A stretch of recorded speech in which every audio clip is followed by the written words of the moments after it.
చెప్పండి, ఇప్పుడు ఎక్కడికి మీరు అందరూ ఎక్కడి నుంచి వస్తున్నారు, ఏంటి, ఎక్కడికి వెళ్తున్నారు?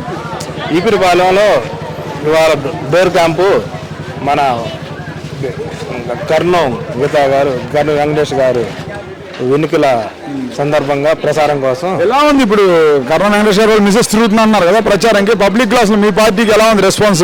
ఇంటికి వెళ్తుంటే డోర్ టు డోర్ నెంబర్ 1గా ఉంది. ప్రతి ఒక్కళ్ళు వేస్తామని చెబుతున్నారు. ఎవరు ఏమైనా ఒక్కళ్ళు కూడా ఇంతవరకు ఇవ్వరు. అన్ని పథకాలు అందుతున్నాయి.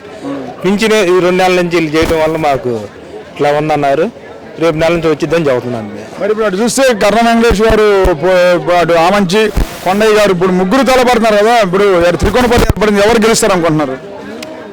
మా వైసీపీయే గెలిచిద్ది.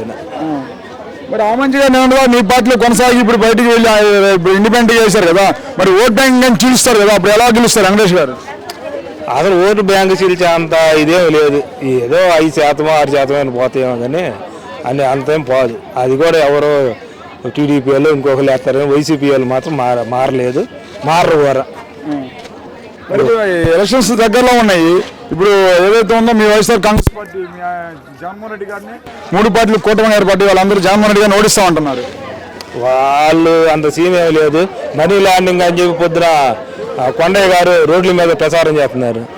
అతను మనీ ల్యాండింగ్ జగన్మోహన్ రెడ్డి గారు చేస్తున్నారు. ఎవరు ఆస్తులు తీసుకున్నాడు, ఎవరు నివాసాలు తీసుకున్నాడు ఒక్కడు కూడా చెప్పమంటే చెప్పలేదు.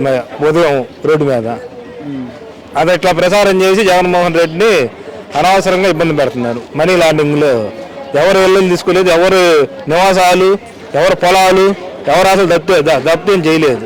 చేయకపోయినా ఇట్లా ప్రచారం చేస్తున్నారు. వాళ్ళు ఏమి లేఖలకి ఈ ప్రచారం చేస్తున్నారు. ఓటమి పాలవుతామని చెప్పి జనాలకి ఇట్లా మబ్బు పెట్టి ఊళ్ళో ప్రతి ఇంటికి మా ఆస్తులు దోచుకుంటారా అని వాళ్ళు ప్రచారం చేస్తున్నారు.